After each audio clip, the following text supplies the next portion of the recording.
अंधजन मंडळाचे शंकर सेठ साबळे नेत्र रुग्णालय, प्रकल्प HV Desai I institute Pune, सहाय्यता शंकरा आय फाउंडेशन. आपल्या डोळ्यांची योग्य काळजी घेण्यासाठी आता सोलापूरमध्ये एक विश्वासार्ह अत्याधुनिक सुविधा देणारे शहर व जिल्ह्यातील सर्वात मोठे नेत्र रुग्णालय उपलब्ध आहे.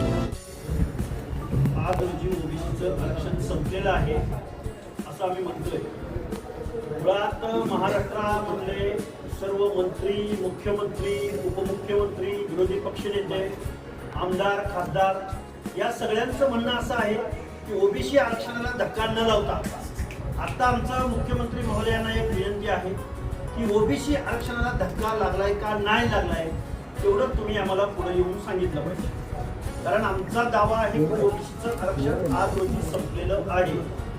त्यामुळं आता आमचे मित्र आणि खूप महान पंडित, तत्वज्ञ आणि महाराष्ट्रामधल्या प्रत्येक मंत्र्याची, मुख्यमंत्र्यांची, आमदारांची आयमाय काढणारे मनोज जरांगे यांनी जे काही या महाराष्ट्रामध्ये जो दहशतवाद निर्माण करण्यासाठी जी रॅली सुरू केलेली आहे, सभा घेत आहेत, हा एक प्रकारचा जात पडताळणी समितीवरती आणि जात प्रमाणपत्र देणाऱ्या समितीवरती दबाव आणण्याचा प्रयत्न आहे.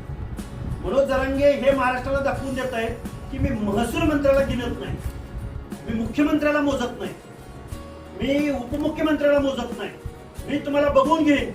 ही जी भाषा महाराष्ट्रामध्ये चाललेली आहे ही भाषा दहशतवादाची भाषा आहे. कारण या महाराष्ट्रामध्ये आता ओबीसी समाविष्ट झालेला आहे.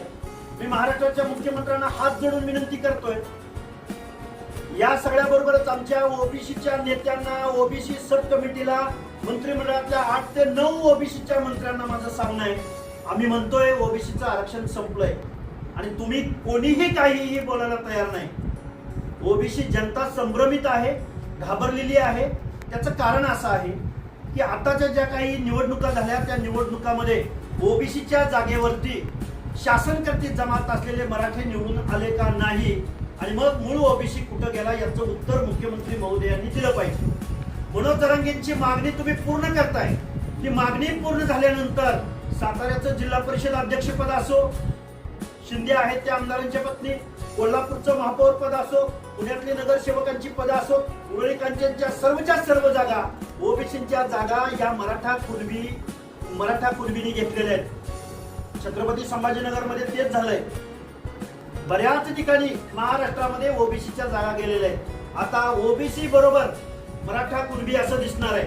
आता ओबीसीच्या पुढं माळी, साळी, कोळी, तेली, हटकर, धनगर, सलगर, वंजारी, लोणारी, परीट, गुराव, गडशी, नाभिक, सुतार, लोहार, कुंभार, बेरड, बेडर, रामोशी, कुडमुड्या, जोशी, भटके विमुक्तांमधल्या जाती यामधला कोणीही माणूस आता ओबीसीच्या रकान्यामध्ये दिसणार नाही. हा पुरोगामी महाराष्ट्र म्हटलं जातं. आमचा हा आक्रोश आहे. आता ओबीसीच्या लोकांना कळायला लागलेलं आहे. ओबीसीची माणसं, मुख्यमंत्री महोदय तुम्ही म्हणता ओबीसी आमचा DNA आहे, तर मग ओबीसीचं आरक्षण संपलंय का राहिलंय? 4 प्रमाणपत्र रद्द झाली तर मनोज जरांगे थै थै थै थै थै नाचायला लागला. मला मुख्यमंत्री महोदय सांगा की तुमची आयमाय काढली जाते. अहो आम्हाला वाईट वाटतं हो, 14 करोड जनतेचे मुख्यमंत्री तुम्ही आहात. तुमचा पक्ष कुठला आहे, पार्टी कुठली आहे, तुमची विचारधारा कुठली आहे हे आपण 2 मिनिटं बाजूला ठेवू. महाराष्ट्राचे महसूल मंत्री बावनकुळे साहेबांचा रंग काढला गेला, त्यांची शारीरिक ठेवण काढली गेली, त्यांच्या आईचा उद्धार झाला. दुसऱ्या बाजूला भाजपचे कार्यकर्ते बोलायला तयार नाही. तो प्रसाद लाड म्हणतो, लक्ष्मण हाकेला ठोकून काढतो. या महाराष्ट्रामध्ये चंद्रशेखर बावनकुळेची आईमाई काढली जात असताना, वर्ण विद्वेष रंगावरनं बोललं जात असताना महाराष्ट्रातले पुरोगामी गेले कुठं? कुठल्या बिळात लपून बसलेत? अहो पक्ष पार्टी नंतर इथं जातीवरनं बोललं जातंय, रंगावरनं बोललं जातंय, दिसण्यावरनं बोललं जातंय. हा वर्ण विद्वेष नाही का? मनोज जरांगे मुख्यमंत्र्यांची आईमाई काढली जाते. एकनाथरावजी शिंदेंना पण तसंच बोललेले आहेत. आम्ही म्हणत नाही फक्त ओबीसी. या मनोज जरांगेंनी पहिल्यांदा काय केलं? माननीय छगनरावजी भुजबळांवरती त्यांनी ते बोलत राहिले. नंतर कुणावर बोलत राहिले तर मुख्यमंत्री देवेंद्र फडणवीस साहेबांवर बोलत राहिले. नंतर कुणावर बोलत राहिले तर परळीच्या मुंडे बंधू बहिणीवर बोलत राहिले. नंतर कुणावर बोलत राहिले? अरे आज चंद्रशेखर बावनकुळेवर बोलतायत. म्हणजे ओबीसी मधल्या नेत्याला पहिल्यांदा टार्गेट करायचं, पुन्हा त्याची जात शोधायची, पुन्हा त्याचं वर्णन शोधायचं, कुणाला चष्मेवरनं बोलतोय, कुणाला रंगावरनं बोलतोय, कुणाला कशावरनं बोलतोय. नक्की काय चाललंय? महाराष्ट्रामध्ये अत्रेंची भाषा बघितली, महाराष्ट्रानं ठाकरेंची भाषा बघितली, पण मनोज जरांगे नावाच्या एका फळकुट माणसानं या महाराष्ट्रामध्ये जाती पेशाची भाषा पुढे केली. आम्हाला खूप वाईट वाटतं या गोष्टीचं. पण आज रोजी ओबीसीचं महाराष्ट्रातलं आरक्षण संपलंय हा आमचा पूर्णपणे दावा आहे. मुख्यमंत्री महोदय आणि त्या मनोज जरांगेला भेटायला जाणारे विखे पाटील, परत आपले सामंत साहेब शिवसेनेचे, तुम्ही किती वेळा जाता त्या जरांगेला भेटायला? काल परवा जरांगे बोलला की मला शिरसाट साहेबांचे पावले 200 कॉल आले. याला म्हणजे मनोज जरांगेच्या मताला 5 अधिकार आहेत आणि ओबीसीच्या मताला 1 अधिकार आहे. म्हणजे तुम्हाला ओबीसीच्या मताची काळजी नाही वाटत? मुख्यमंत्री महोदय, 2 उपमुख्यमंत्री, विरोधी पक्ष नेते, तुम्हाला ओबीसीच्या मताची फिकीर नाही? तुम्हाला राजकारण करायचंय ना? तुमचा पक्ष अडचणीत येईल असं वाटतं ना? आणि सगळे दहशती खाली वावरतात. एकही माणूस बोलायला तयार नाही, ओबीसीचे नेते बोलायला तयार नाहीत. नक्की चाललंय काय या महाराष्ट्रामध्ये?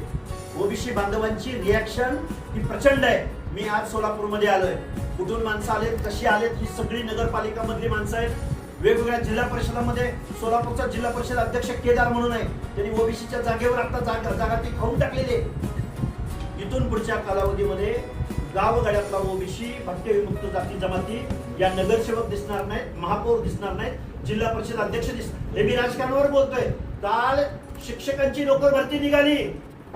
या नोकर भरतीमध्ये त्यांना जेवढ्या जागा हव्या होत्या त्याच्यापेक्षा 10% सुद्धा जागा आता कॅटेगरी मधल्या लोकांना मिळत नाही.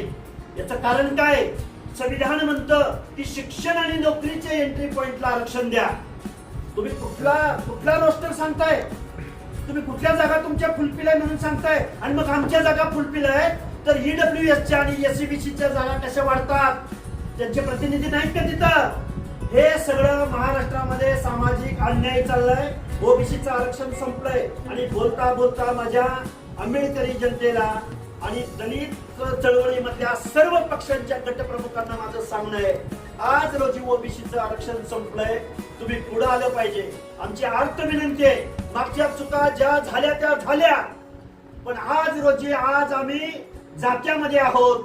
उद्या एससी एसटी सुपा मधून जात्यामध्ये येणार आहे आणि आपलं आरक्षण संपणार आहे.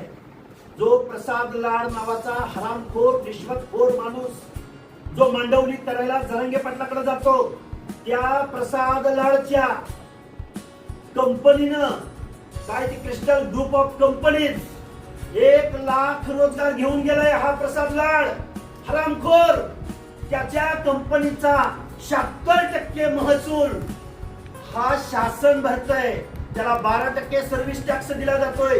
1 लाख नोकऱ्या शासनाच्या समाज कल्याण विभागापासून ग्राम विभागापासून ते शिक्षण विभागापर्यंत महाराष्ट्राची सगळ्या नोकऱ्या. आम्ही म्हणतोय यार आमचे डॉक्टर झाले, आमचे इंजिनियर झाले, आमची पोरं अभ्यास करतायत, पण तुम्हाला नोकऱ्या कुठे मिळणार, कधी मिळणार? कारण प्रसाद लाडच्या क्रिस्टल ग्रुप ऑफ कंपनीजनं 1 लाख रोजगार पळवलेत. तिथं आरक्षण पाळलं जातं का? मुख्यमंत्री महोदय, माननीय बाळासाहेबजी आंबेडकर, वेगवेगळ्या दलित संघटनांना माझी विनंती आहे, तुम्ही आरक्षणाच्या उपवर्गीकरणावरून या महाराष्ट्रामध्ये 2 समाजामध्ये भांडणं लागलेत. अरे पण तुमच्या नोकऱ्या या प्रसाद लाड हरामखोर माणसाच्या कंपनीने सगळ्या नोकऱ्या लाटलेत. कशासाठी तुम्ही आरक्षणासाठी भांडताय? काय चाललंय नक्की महाराष्ट्रामध्ये? आणि हा प्रसाद लाड म्हणतो हाकेला ठोकून काढतो, तू मुख्यमंत्र्यावर बोलून दाखव, तुला ठोकून काढतो. आणि मग हा मनोज जरांगे आय माई काढत असताना तू काय करतोयस नक्की? म्हणजे आम्ही ओबीसीच्या माणसानी, दीनदलिताच्या माणसानी जर काही बोललं तर तू ठोकायची भाषा करतो. आणि हा मनोज जरांगे रात्रंदिवस चंद्रशेखर बावनकुळेची आयमाई काढतोय, मुख्यमंत्र्यांची आयमाई काढतोय, आमच्या मुंडे बंधू भगिनींना वाईट भाषेत बोलतोय, छगनरावजी भुजबळांना वाईट भाषेत बोलतोय. तू काय करतोय नक्की? या महाराष्ट्रातलं आम्हाला कधी नव्हे ते सगळे आमदार जरांगेला घाबरतात. नक्की काय चाललंय? अरे हे जरांगे नावाचं लूट भरलेलं कुत्र आहे. आता आम्हाला सुद्धा ग्रामीण भाषेत बोलावं लागेल.